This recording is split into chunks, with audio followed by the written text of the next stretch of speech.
As I said yesterday, merong dalawang omnibus provisions sa ating BICAM report. At ang isa po doon is that in case of conflict between the BICAM report and the printed version of the bill, the latter will prevail.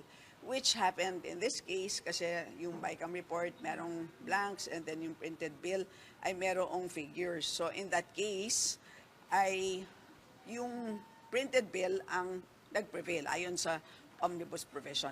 Ang importante dito is yung BICAM report ay ratified by the members.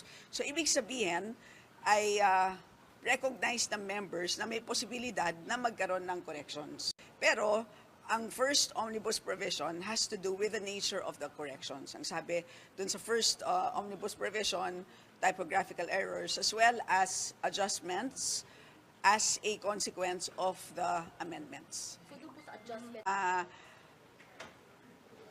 Meron pong typographical error in a sense that merong sinabi doon na amount na amended pero hindi naman amended because the figure is the same. So clearly, typographical error po yun. Meron ding in one page na formatting error. So clearly, typographical error yun. And the rest po would be adjustments as I had described to you. Inaprubahan nila, rinatify, pinirmahan, ipinasa yung final bicameral conference committee report. Ano ba yung importansya ng final bicameral conference committee report? Ito yung pundasyon, ito yung basihan para maging enrolled bill, yung tinatawag nating GAB. So from Bicameral Conference Committee report, it will now transition into GAB, yung General Appropriations Bill. It is just a bill. It will be sent to the office of the President. It's now up to the President to sign it or not to sign it.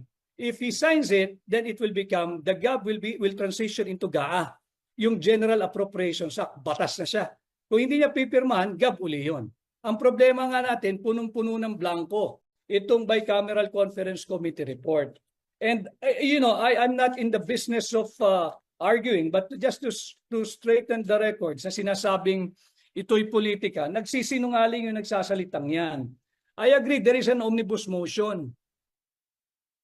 Pero hindi naman mga stupidong Pilipino para hindi maunawaan kung ano linalaman ng omnibus motion. Ang sabi sa omnibus motion, ay maaari lamang yung technical staff nila ay authorized to effect correction of typographical, isa, grammatical, pangalawa, and printing errors. Paano naging typographical ang blanco? Paano naging typographical ang blanco? Ang typographical, ang grammatical, at ang correction of mere printing errors does not involve the exercise of discretion. Saan ang halaga rito? Huwag tayo namang masyadong gawing bobo nung kongresistang nagsasalita na ito'y typographical or mere clerical or printing error. Diba? There is a clear abandonment of a very solemn and sacred duty to safeguard the people's money. Inabandonan ninyo eh. Kaya nga tayo nagsasabi, this is immoral, this is unconstitutional, and ito'y nangyari, I think, sa kauna-unahang pagkakataon. Talagang with impunity na yung pambubudol sa ating mga Pilipino. That's why we have decided to bring the matter to the Supreme Court, being the last bastion where rights will be settled and controversies may be heard.